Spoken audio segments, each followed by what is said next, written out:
Greetings, everyone, and welcome to Our Whole Lives Taking Flight webinar. Today's topic is Amazing Amaze. My name is Amy Johnson. I am the Minister for Sexuality, Education, and Justice in the United Church of Christ.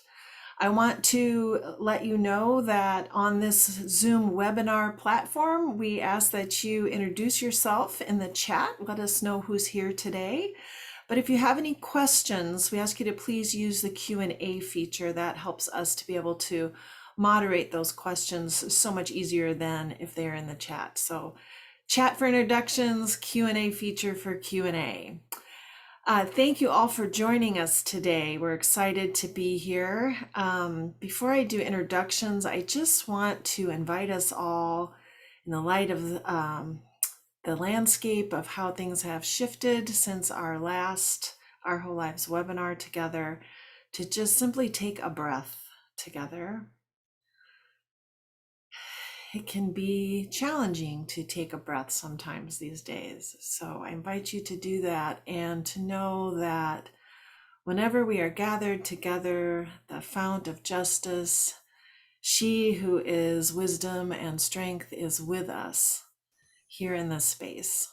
And with that, I will hand it over to my colleague, my partner in all things OWL, Melanie Davis. Good afternoon, good morning, good evening, wherever you are. I'm Melanie Davis. I am the Unitarian Universalist Association's Our Whole Lives Program Manager. And for those of you who were at General Assembly recently, I hope you remained healthy, or if not, that you are on the healing path. Dr. Gibson, would you like to introduce yourself? Yes, thank you so much. And thank you, Amy, for the reminder to breathe. I often find myself holding my breath. And thank you all for having me and inviting me here today. I'm so excited to be here. My name is Dr. Rachael Gibson. My pronouns are she, her, and Aya. And I'm coming to you as the Senior Program Manager for Amaze Education to talk all things Amaze today.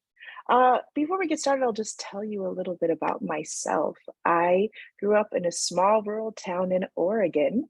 So shout out to the Pacific Northwest if anyone is on from there. And I was a high school teacher for 17 years, starting my career in Long Beach, California, and then for 17 years in New York City. And so I have a PhD in human sexuality from Widener University, and I do a lot of work with health education, sexuality education, as well as international sex ed stuff. So I'm super excited to be here and share with you a little bit about Amaze and what we do and how Amaze can work for you in your setting wherever you are. So I'm going to go ahead and share a presentation just for we'll do a quick 10-15-minute presentation, and then we'll get into some discussion. So I'm going to share my screen with you all. There it is. Okay. So I am Dr. Rachael Gibson, again, Senior Program Manager for Amaze Education, which is part of Advocates for Youth. So for those of you that maybe have never heard of Amaze before, what is Amaze? So what we have are around 200 animated videos, and they cover a range of topics, including puberty, identity, STIs, and more. And I'm going to give you a sneak peek of 2 of those videos later in the presentation. And we've also started talking about social media and how that relates to sex and sexuality. So a really great catalog of videos, and we just keep building our content with that. And we have more than 60 million video views on YouTube, which is our main platform.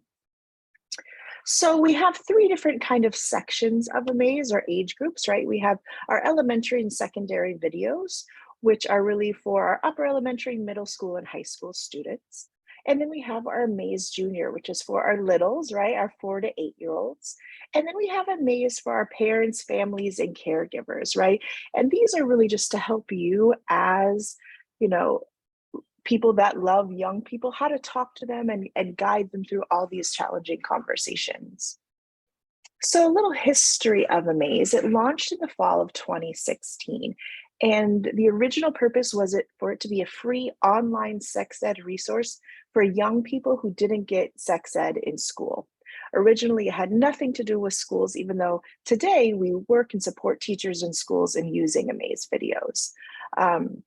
And again, it started out as really for 10 to 14-year-olds. And as you can see, we've expanded that. And when we were creating Amaze, we did some focus groups. And what we realized is the videos need to be developmentally appropriate, medically accurate, and then engaging. And so for us, that means fun.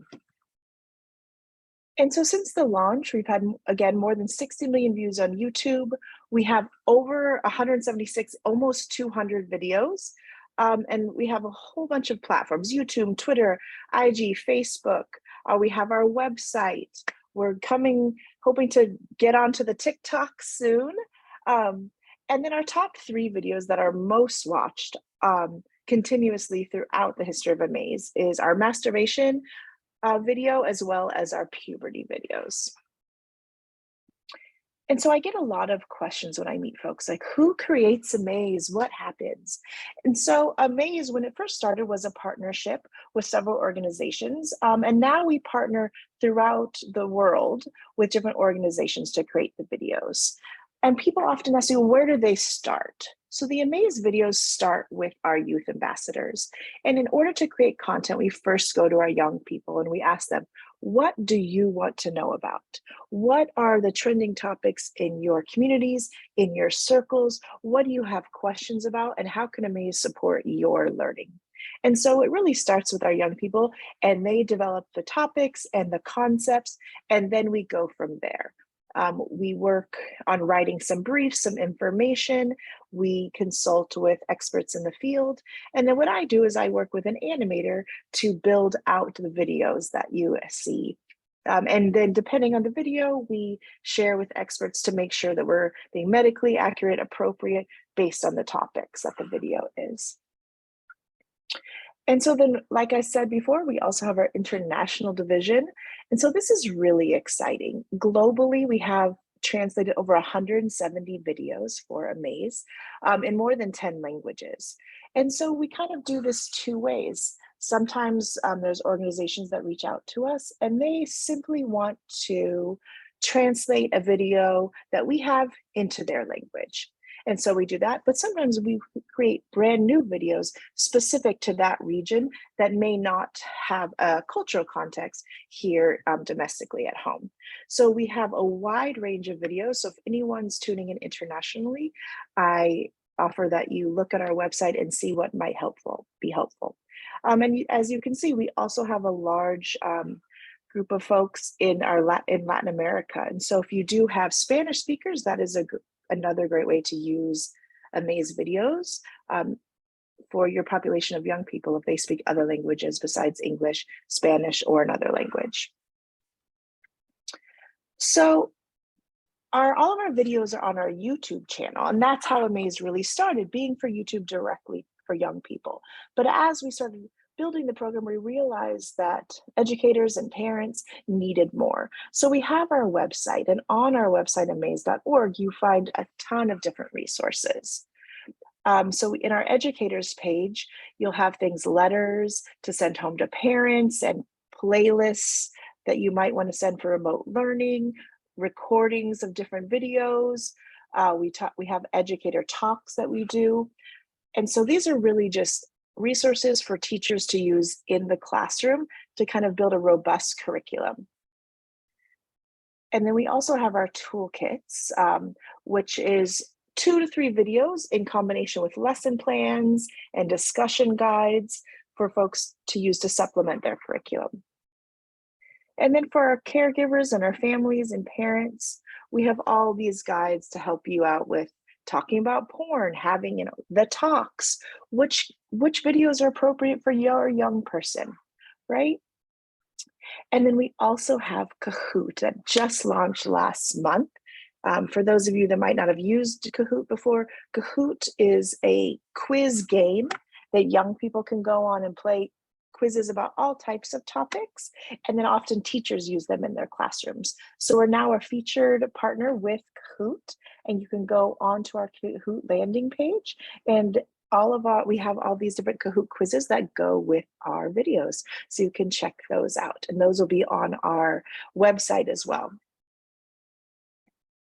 So coming soon, in the next few months, we have some awesome things that are coming out.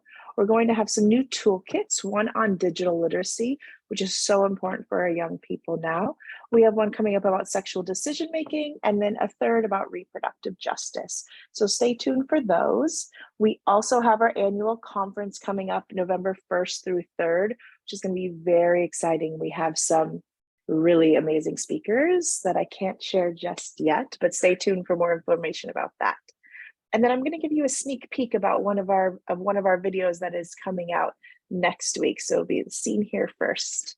So let's go ahead and do that sneak peek. I'm going to stop sharing and switch over to my other screen. And then share again. Y'all know how the sharing of the screens can get. Okay, here we go.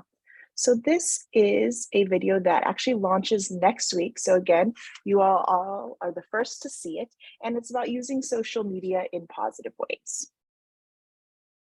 Ooh, come on, one more follower to 10K, just one more. Come on, here we go, big 10K, give it to me. Yes! Woo, 10K! All right. Oh no, come on.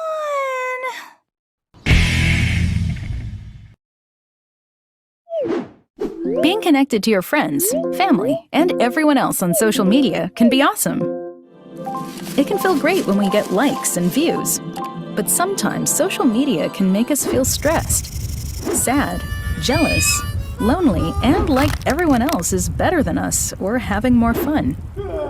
If social media has ever made you feel this way, you are not alone. Here are some tips to staying mentally healthy while using social media. Feel-good posts. Follow the creators that post positive quotes, inspiring stories, cool how-to videos, and health resources. You can even try to be one yourself. Be positive. Post positive comments on people's pages. If you feel yourself about to make a negative comment or post, take a pause and then ask yourself, is there something positive I can post instead? Advocate for yourself online. If you see or receive messages or posts that are bullying or abusive, you should block that person and report it in the app. Stay connected in real life. If you notice that you check your device automatically without realizing it, or are on social media more than 2 to 3 hours a day, you might be developing an unhealthy habit and spending too much time online. Try and switch off and take a break from social media every now and then, and spend time with friends and family in real life. Following these tips can help you feel mentally healthy and like a social media champion. Till next time, don't forget to visit me at amaze.org or go to my YouTube channel to watch more. Bye! So that is one of our newest videos launching next week. I love that video. The scene where the young person is looking at their phone in the bathroom is so relatable. And then they drop the phone. I've done that. I don't know if any of you have, but I was like, oh, I feel like this video is talking to me. So I love that video. So that's just one thing that's coming up. And I'm really excited about some of those more digital literacy pieces that are coming up. So because they so align with our young people and then how they're, seeing sexually explicit media, seeing porn, all of those things online, and starts to get them into understanding what social media and the internet really is, which, a lot of our adults can use that lesson, including myself as well. So that's kind of like the end of my quick presentation, just the basics of Amaze. I know we want to get into some conversation and discussion, so I'm ready.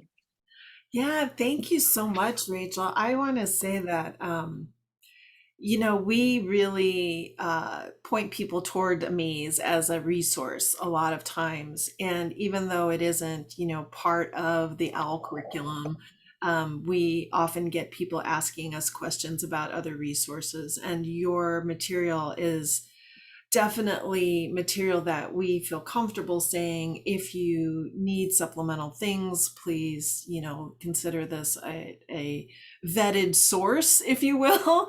And also to make sure that if you are an Our Whole Lives facilitator and you're doing that, that you are making sure that the parents are aware of any videos or any information that you show.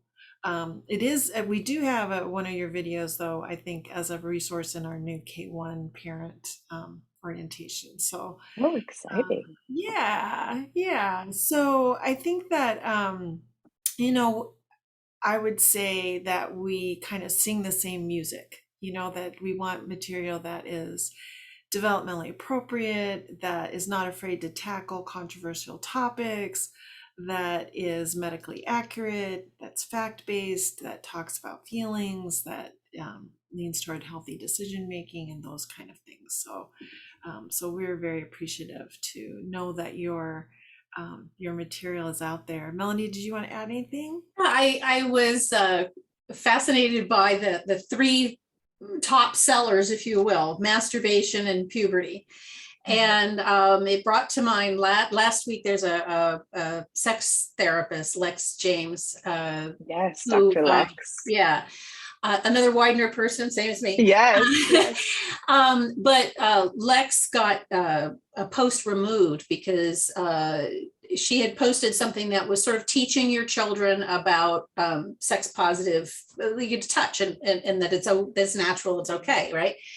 And somebody came along and made a big deal about how unnatural that was, and you shouldn't be teaching kids to masturbate. And he was very threatening, actually, implying that those of us who teach that it's normal are somehow encouraging pedophilia and all sorts of horrible things. And, the statistics that you keep just prove that is something that young people are wondering about. Is this normal? And we certainly teach in Our Whole Lives that it is normal for people to do it. It's also normal for people not to do it. But the fact that young people are seeking out that information from you is really telling. And I appreciate that you address it in your videos. Yeah, I mean, it's so important, and often with these subjects, it has to do with the adult's own shame and things around these topics. I have a family member who I will be vague about just in case they're watching, who their wife was pregnant and they also had a 2-year-old. And I was like, I'm sending you the best book about where babies come from. So good. All the names are right. And I sent it. I was like, you can read it to them. It'll be so perfect. And they're like, oh, but I don't want them to walk around and say those words. And I was like, but that's the actual word. So we had to have a whole chat, and it really just had to do with that family member's own shame about hearing the words, right? So it's often so much about changing the adults, what's helping them along their journey. What's really sad, Rachel, is that when I think I was in 2nd or 3rd grade, I had 2 older sisters. Somebody must have been going through puberty, because we sat at the dinner table and my dad and mom were drawing pictures of genitals and reproductive organs on a dinner napkin. And, it's all made sense. But then when they were done, my mom said, I think I was in 3rd grade. My mom said, now don't telling anybody about this. And I asked why, and she said, because there are other parents who wouldn't want their children to have this information. Now, that was back in 65, 66, something like that. So how sad to hear, it's not news, but how sad to know there are still parents who are clutching their pearls about saying the word. Yeah. I have a similar story of someone near and dear to me, who shall remain vague and nameless, who said, do I have to say vulva? And I said, well, that's the anatomically correct term. The vagina is on the inside. So what your child is seeing on the outside is the vulva. And personally, I think it's empowering as a person with a vulva to know what that body part is called before you're 50 years old, right? And to not feel shame about that. So yeah. You know what, Amy? That's one thing I love about Amaze is, yes, they're targeted for young kids, but honestly, everyone I share them with that's an adult is like, oh, I need this video. Oh, I need to send this to some folks I know, because the fact of the matter is, a lot of people don't know that it's called a vulva. You know, in the sex ed world, we're like, obviously vulva. But in the rest of like, folks, a lot of people don't realize that that's what it's called. So I think that I send these videos to people all the time that are not children, and they're like, "Oh, this is great. I'm sharing it with someone else."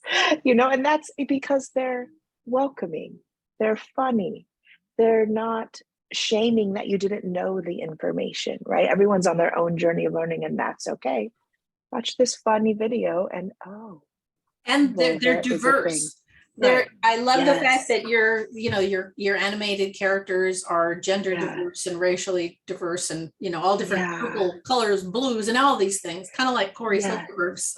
It reminds me Yeah. a lot of the same artwork that's in Cory's books.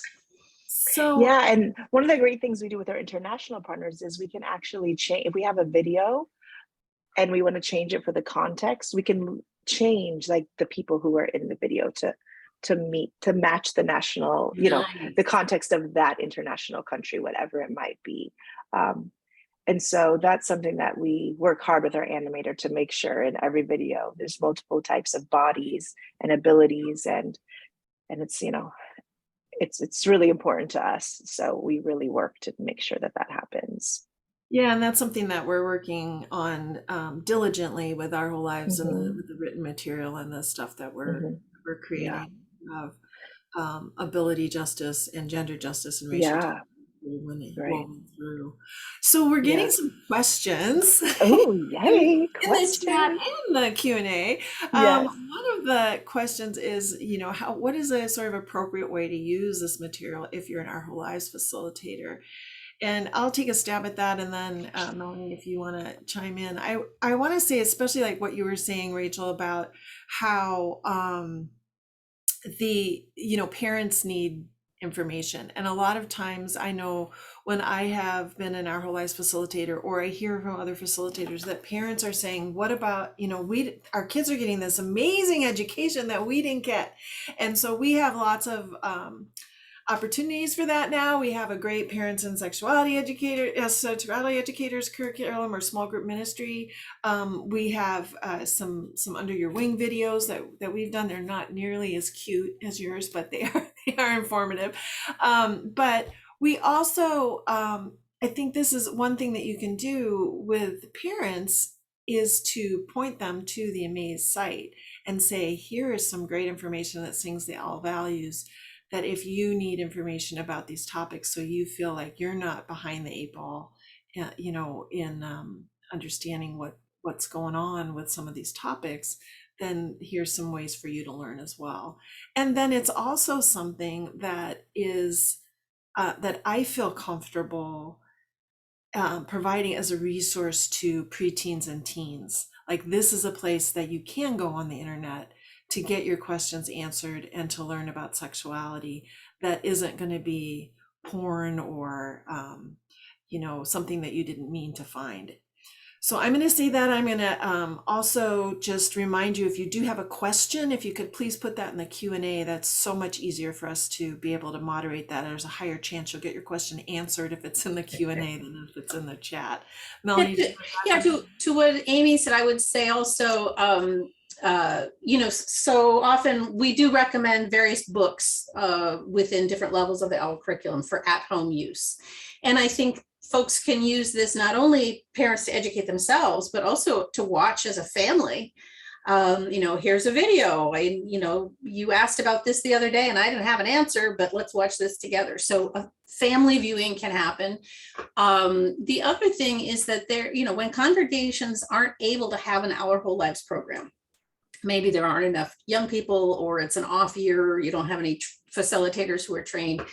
It's good to have as many resources as possible. So, it's always possible for families to buy the Our Whole Lives curriculum, but that's not the same. It's not designed to be used at home, whereas videos and books are perfect for at-home use.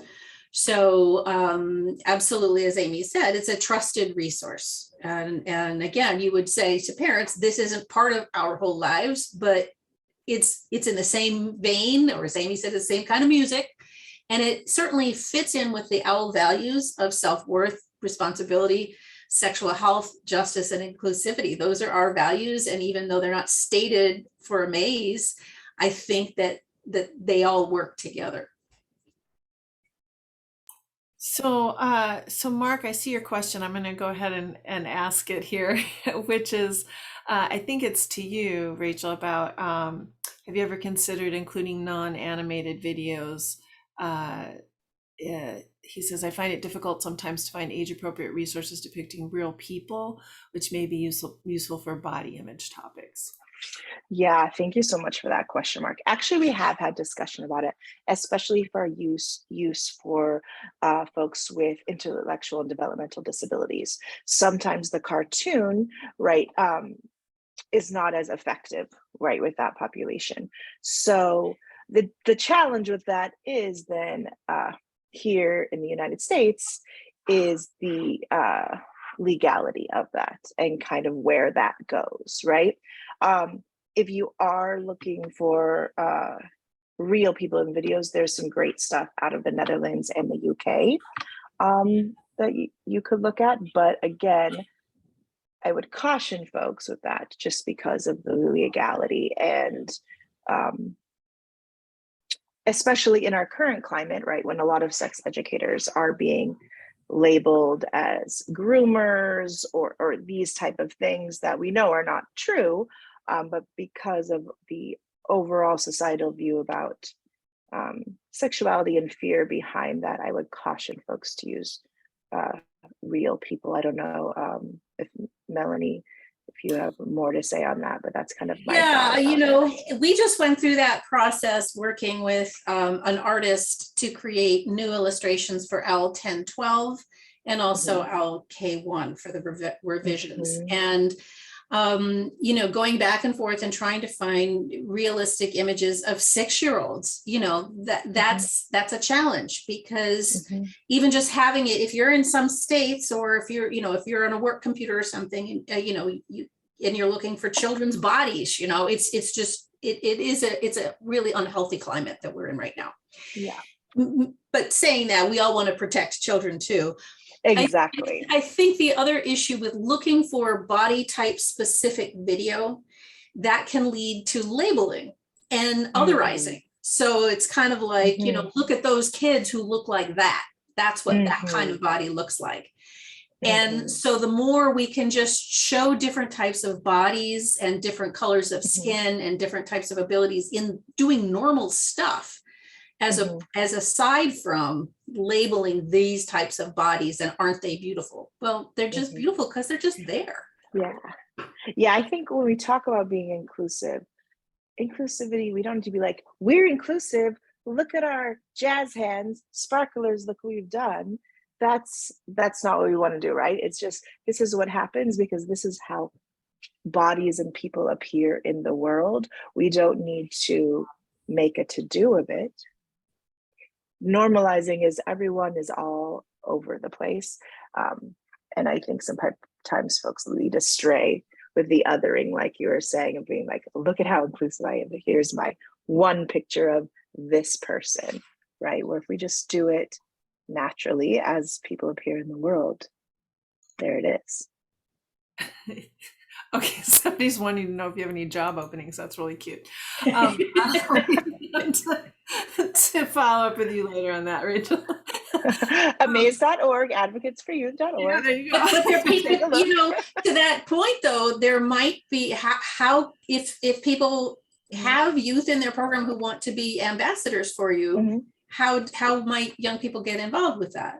Yeah, well, that is a great question and segue, Melanie, because we actually just launched our search for Amaze Youth Ambassadors for our next season. So what I can do, let me actually look for the link right now and I can put it in the chat.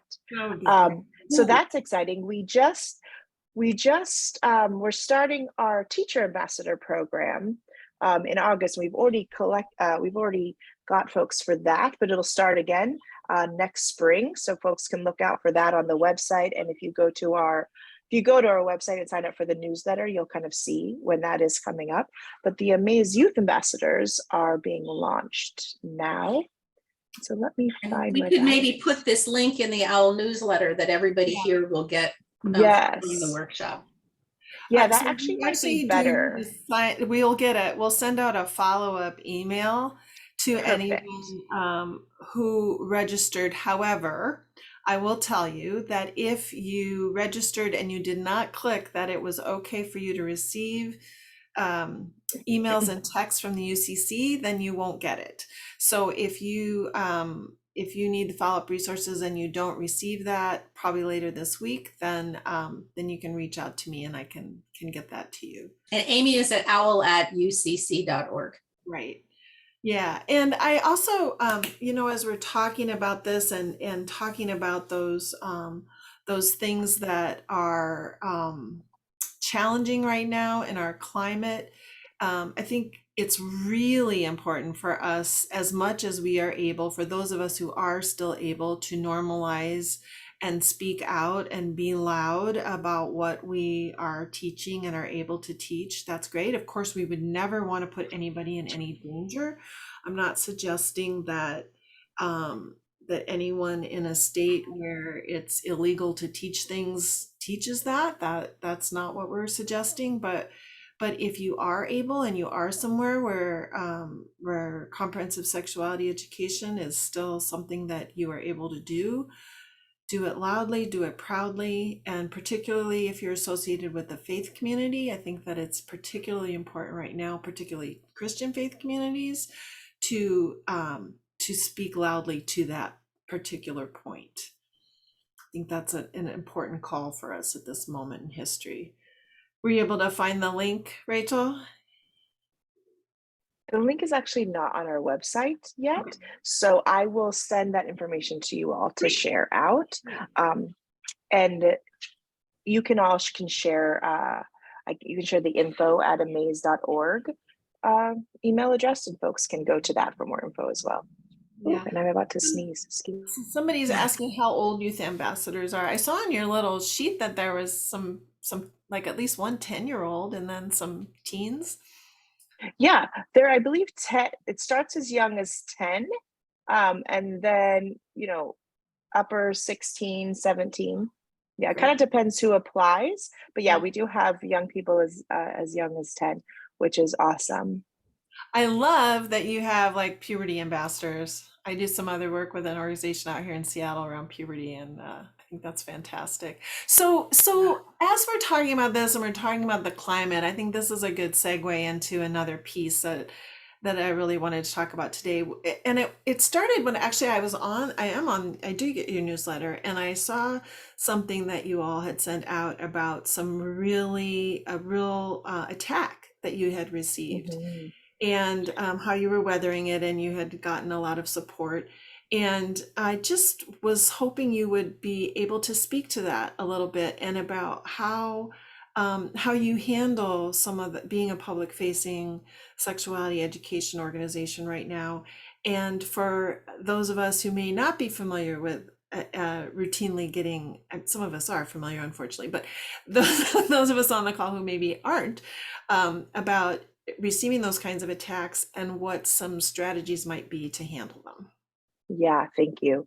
Yeah, unfortunately, there's always going to be some folks that don't agree with what we're doing. And for us, the first thought is, what do we reply to, right? We can't reply to everything, and not everything is, I will say, deserving of a reply.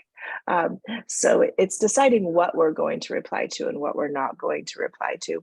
And then not coming on the defensive, right? We always want to have things in strategy, in play. For example, we recently released a video about self-managed abortion. Our press release, everything was already set up for that when we put it out. And one thing there's two things we really have been talking about. We've worked with a very accomplished PR person recently. And the things that she said, the two tips that have been really the best for folks that maybe don't have all the PR firms behind them is one, don't repeat the myth that is said. So oftentimes we're like, no, that's not true. Sex ed isn't pornography. But then we've just repeated something that someone has said. So rather than repeating the myth or the misinformation, saying things like, actually, comprehensive sex ed is known to prevent, X, Y, and Z, or to help whatever specific topic we might be talking about in that moment, right? So not repeating the myth is really important when you're having conversations with folks. Another thing we say is, wow, it seems like you might have been a target of a misinformation campaign. Actually, sex ed, X, Y, Z, right? So just those two sentences, to what I've been doing is like memorizing them. So when I hear anything, I have that memorized so I can come back with, well, actually, we know from the research that sex ed, and young people who know their anatomical body parts are, less inclined to be victims of sexual assault because, whatever we might be saying in that moment, the topic. But I think those are two phrases that just regular folks can use rather than getting in an emotional screaming debate with folks, especially online, right? Because that's, we take this personal, this is our passion. So we're like, no, it's not that. But then we end up repeating these myths and lies. And so rather, just we want to amplify what is true about sex ed and what we do know about sex ed. And I think that's how we handle it at Amaze. We get a lot of feedback about emails. Some were just like, and we're just not going to, that's just going over here.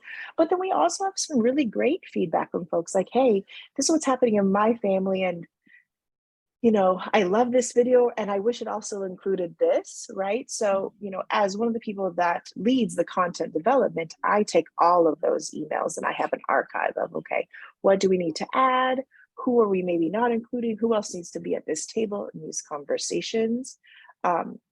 Because some of the feedback isn't attack, it's more like, hey, you forgot this in the video, right? Yeah. And so I take that very seriously, and I have a whole archive of public feedback where I review and I think about and I analyze, okay, in the next video, what do I need to do? Or in this video, is there something I actually did wrong, that we did wrong as an organization that we need to modify? Which I think is really important, to think of everyone. And then also sometimes, there's only so many things you can talk about in a 2-minute video, right? So sometimes you can't include all the things, right? And sex educators, we love to be, but also this, and then this, and which is all true, but we don't have 10-hour videos. And the key is they're developmentally appropriate. And often that gets lost for folks because remember, we're talking to 10-year-olds.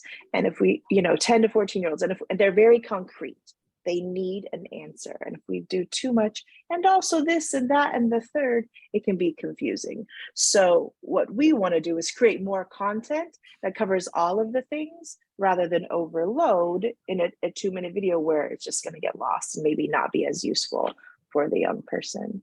Yeah. I love that you're saying that because Amy and I get, can you put in smoking cessation? Can you put in, a workshop on drug abuse? I'm like, no, there are other curricula that handle that.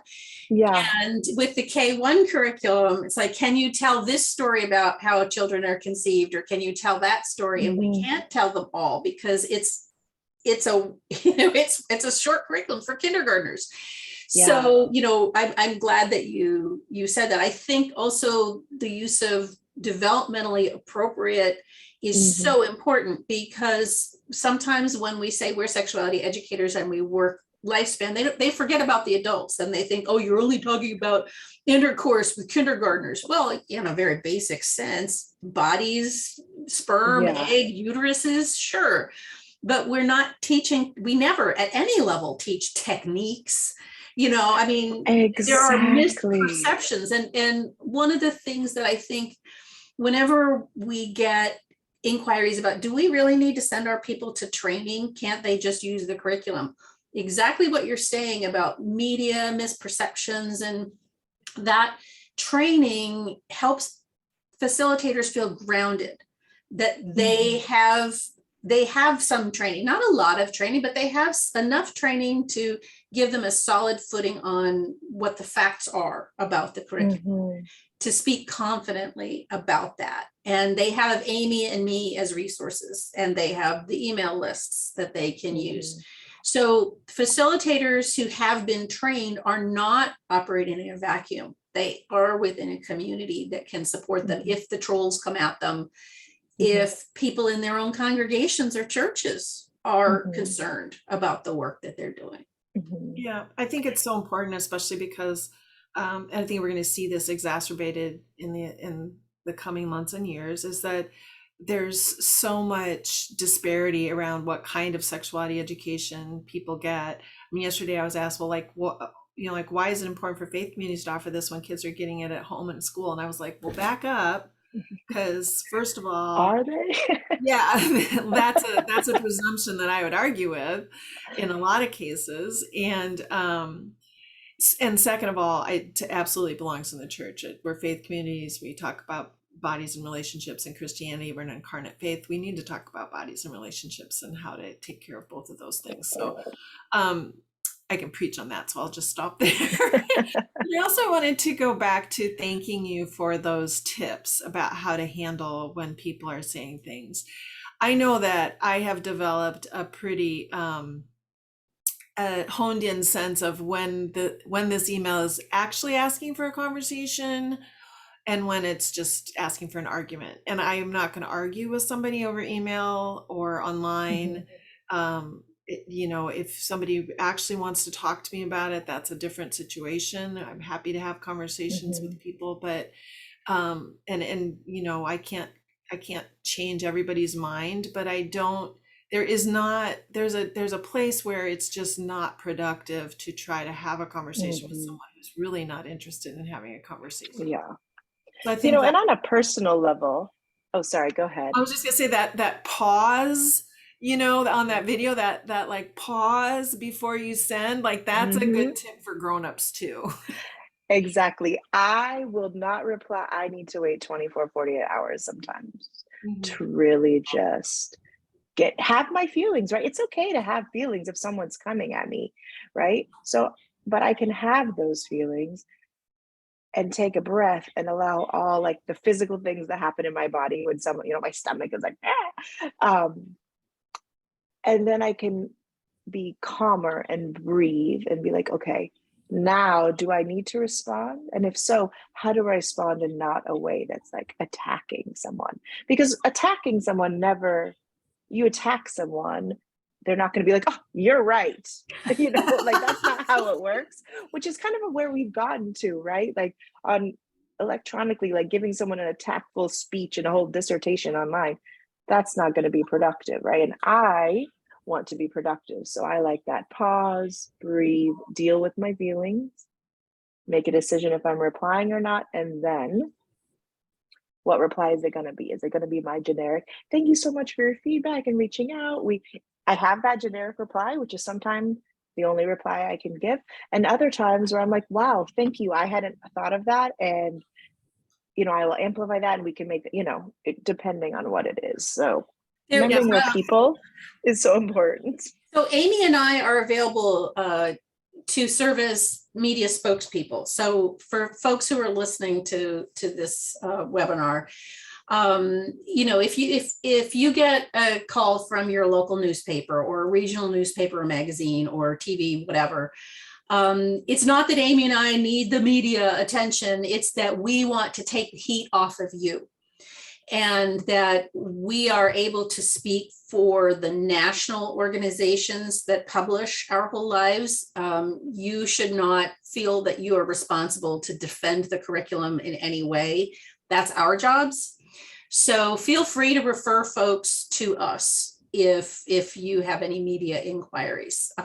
If somebody's, and again, absolutely never invite reporters or casual observers or concerned parents in to observe an OWL program. Because somebody might be saying, oh, just out of curiosity, I just want to sit in to see if my kid would enjoy this. Well, that could be somebody who's anti-sex ed wanting to get some dirt on you and your program. So absolutely never allow observers like that into your program. Yeah, I wanted to back up and say one thing, which is I have a centering question that I've used for years and years and years, even before this work, which is, do I want to be effective or do I want to be right? And if I'm really honest with myself, I want to be effective, like you're saying, Rachel, right? So that can help me to slow down and decide how to respond. I'm not perfect at it. I'm human like everybody else, and I've made mistakes, and but yeah. And I also about the media, there actually there is a situation I know of, and where a group came to infiltrate a conference actually and got it shut down. So it doesn't happen anymore, a sexuality conference. So those things are real. We don't always like to think about that, but they can and do happen. So it's really important to keep the confidentiality and boundaries. Rachel, you had Can I another. add one more thing to that? Do you Yeah. mind? So something that I learned from Dr. Eli Green, if folks know him, when I do presentations, and I learned this from him in a workshop, that, when you're in a workshop or in a space, he calls it the 20-60-20 rule. 20% of the people in that space are like ready to go, already doing all the things, you're just like preaching to the choir, shall we say. And then 60% of those people are maybe ready, open for learning, are there, can be receptive. And then 20% of those people, you're never going to change. They're like, absolutely not. They're mad at you, they're shut down, they're not listening. And so he says, focus on the 60, where the change can really happen, right? And so what I like to do is I choose, is today a moment where I'm focusing on the 60, or is my place in this moment where I'm focusing on the 20? Because I do think that it's important for me as a person to use my privilege to work with that 20 at times, but make that decision for yourself, right? And if you can just focus on the 60 where the change can actually happen, that can be super effective, and a way to not let that 1 or 2 or 3, what I like to call strong and wrong person over in the corner, just really coming for you or emailing you or whatever it might be. I think that's a really great advice for people looking to start Our Whole Lives programs too, right? Like there's going to be that strong 60 in the middle where you can make a giant difference. So I know you also were going to show us another video and kind of on reproductive justice and some of the love and hate that you've received. So if you are, I think the background on this is that Amaze and also we and Our Whole Lives and the UCC and the UA are aware that the landscape has shifted, and that there are now completely different options available and not available for people around pregnancy choices. And we in Our Whole Lives are not going to at this point shift how we're teaching about it, because we teach that the abortion is an option, terminating pregnancy is an option. The legalities of that have shifted greatly from place to place, and so it's very important, depending on where you are in the country, that you are very clear with youth about what their options are. And Amaze has done an, if you will, amazing job of providing some information to youth. It isn't, of course, accessible to all youth, but there is some information out there that they have chosen to make a video about. Yeah, so this is, we have 2 videos around the topic of abortion that we have released. And so the newest one we released just a few weeks back about self-managed abortion. And it is geared towards, our older young people, right? Our secondary young people. But we really think it's so important for the information to be out there, because there are so many questions And we specifically wanted it to come out around this time, right? So folks have the information. So we can go ahead and watch that together. I will share it with you, and then we should be good for the sound. And this is just before I press play. This is one of our longer videos. Most of our videos are 2 minutes, and this is a 4-minute video because we really wanted to make sure we offered a robust explanation here.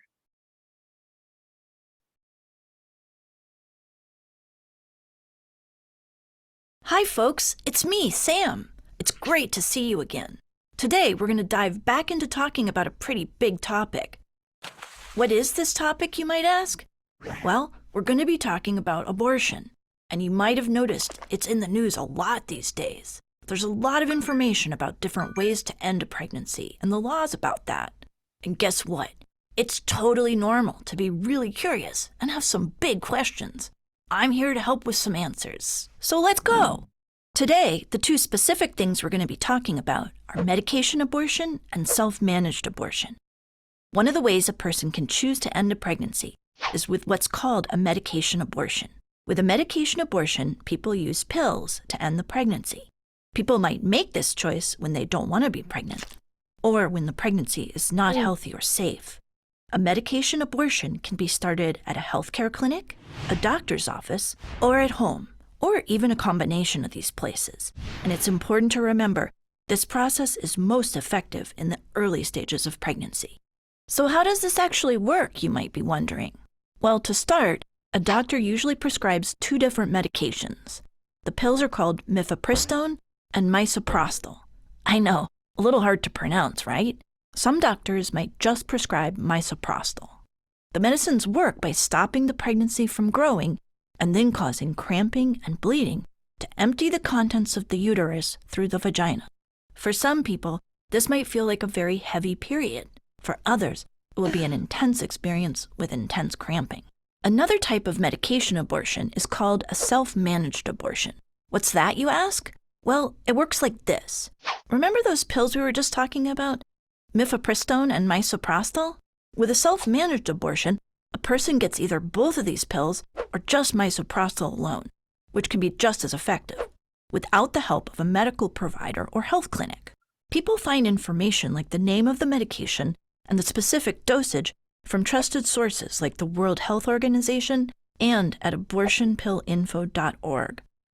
Medication abortion is a really safe and effective way to end a pregnancy, and the medical risks of medication abortion, whether self-managed or managed by a healthcare professional, are extremely rare, just in case you were worried or had concerns about that. It's important to think about why a person might choose to manage their own abortion. Everyone should have the choice about if and when they have children. And with self-managed abortion, the person has a lot of ability to make some important decisions. Maybe the person needs control over the timing and over the location of their abortion. Maybe they feel safest at home and with people at home who can support them. Maybe they've had bad experiences at doctors' offices in the past. In some cases, self-managed abortion can be the most affordable option. It could be that they live somewhere where they can't access a health clinic or doctor's office and they don't have the ability to travel. We might not know the reasons why someone chooses self-managed abortion, but what we do know is that it can give someone an important feeling of safety and of being in control of their own choices. One last thing to talk about on this topic is the legal side. This is one of the reasons this has been in the news so much these days. In some places, self-managed abortion is against the law. In other places, even if it's not specifically against the law, some people have gotten into legal trouble for it. It's important for anyone considering self-managed abortion to do some research on the laws in their community so they understand their rights. A trusted adult can definitely help with this research too. There are lots of ways to learn more about self-managed abortion. A person can talk to a trusted adult or look on a website or app. There's some great websites and apps online. Wow, okay, we covered a lot today. I'm so glad I was able to be your tour guide through this important information. And remember, if you have questions, you can always come back to see me, and I'll explain it all again.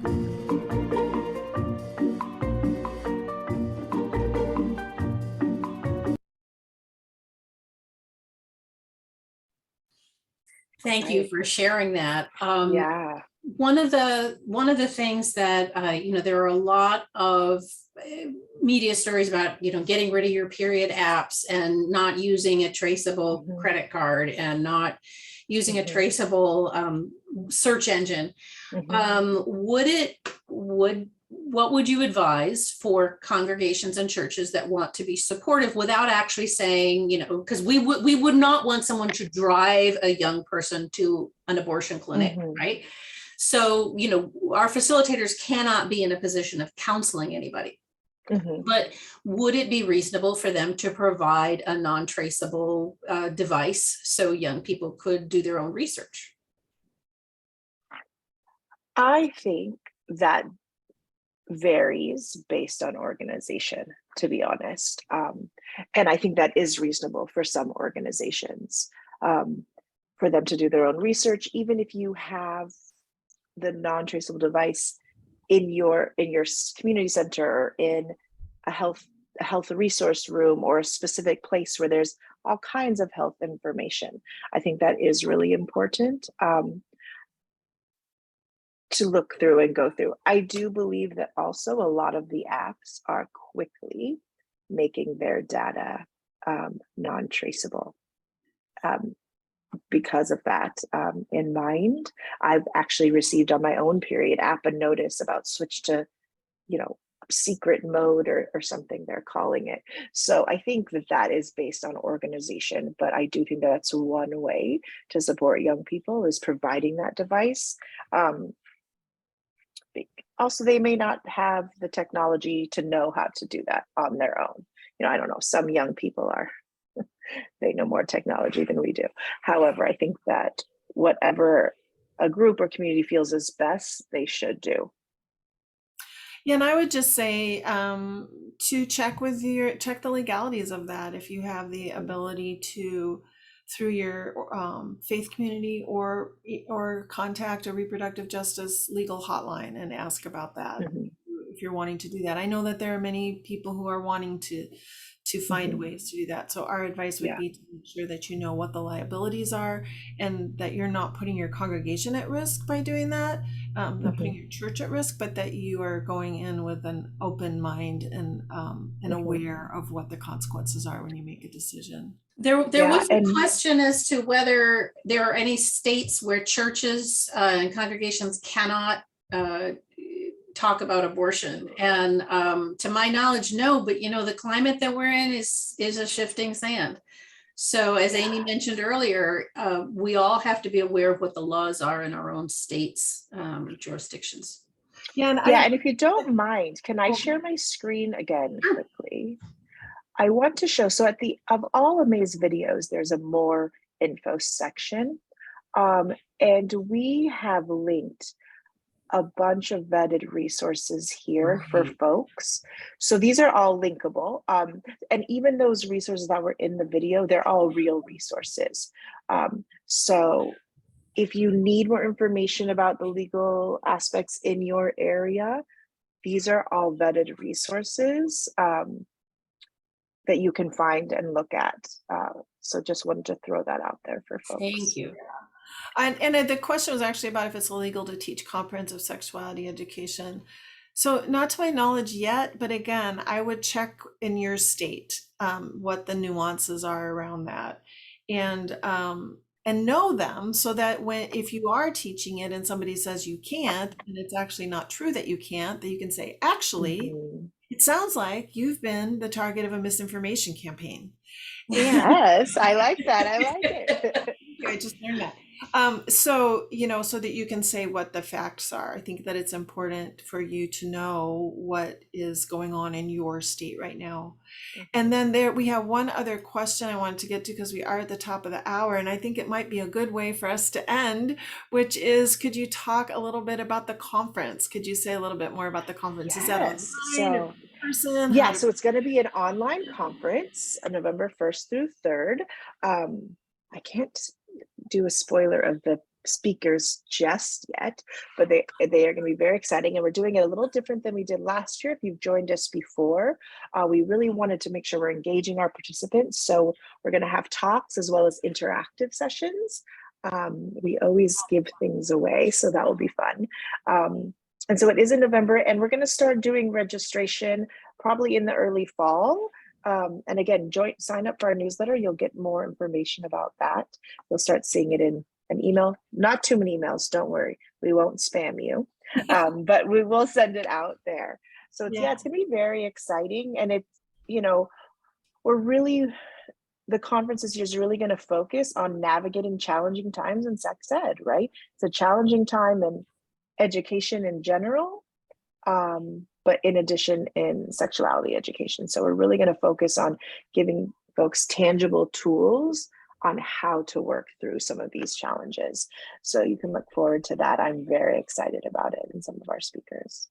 Thanks. And my friend Davi just put something into the hosts and panelists. I'm going to just shout out that they said if someone tries to stop you from teaching sexuality education at your church, to contact the ACLU or another First Amendment lawyer for advice right away. Good idea. Amy, before we sign off, we're taking August off, aren't we? You're taking August off, y'all. There will be no webinar in August. But we'll be back in September with Cory Silverberg. Yeah. Yay! So Cory is the author of Sex is a Funny Word and What Makes the Baby. What Makes a Baby. And the new one is called Sex. Sex.